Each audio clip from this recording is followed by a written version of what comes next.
大家好，我係 KK，而家會同大家分享中醫知識。首先多謝榮川愛心基金嘅贊助，同埋中醫機構寶順堂，同埋張玉如中醫師協助製作呢條片，等各位學習相關嘅知識。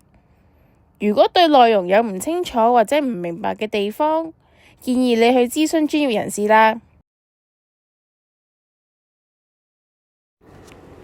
今集講解嘅係五行。古人好有智慧㗎，透過觀察，從而歸納出好似係方位有東南西北中五個方位，觀察天時嘅變化，歸納出早上、中午、下午、晚上同埋深夜五個時段。自然界有木、火、土、金、水五個元素。五行有所謂嘅相生，好似係播種之後用水灌溉，種出樹苗，長成樹林，就係所謂嘅水生木，即係相生啦。另外，用樹枝轉樹木可以生火，木生火都係相生。而相生嘅相反就係相克，例如火可以俾水淋熄，即係水克火。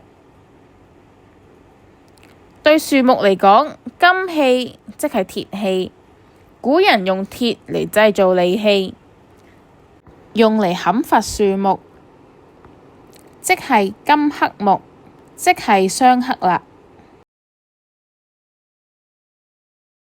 五行同中醫又有啲咩關聯呢？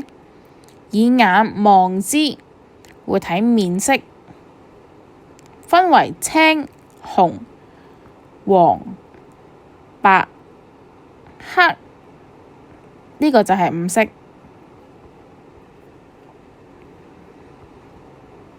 以鼻聞之，好似係尿嘅騷味，同埋煲燶飯嘅焦味，即係焦，或者係香腥，好似係魚腥味。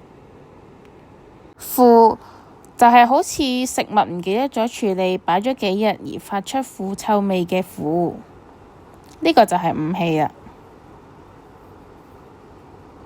跟住係問你嘅情緒點樣？係憤怒、歡喜、思慮、悲憂、驚恐，呢個係五字。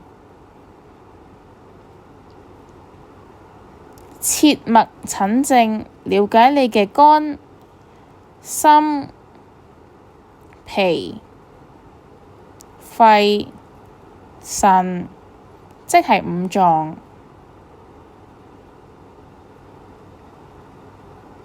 中醫診症嘅時候會配合五行相生相克嘅理論，制定合適治療方法，並會提供起居飲食嘅禁忌建議，幫助身體逐漸復原。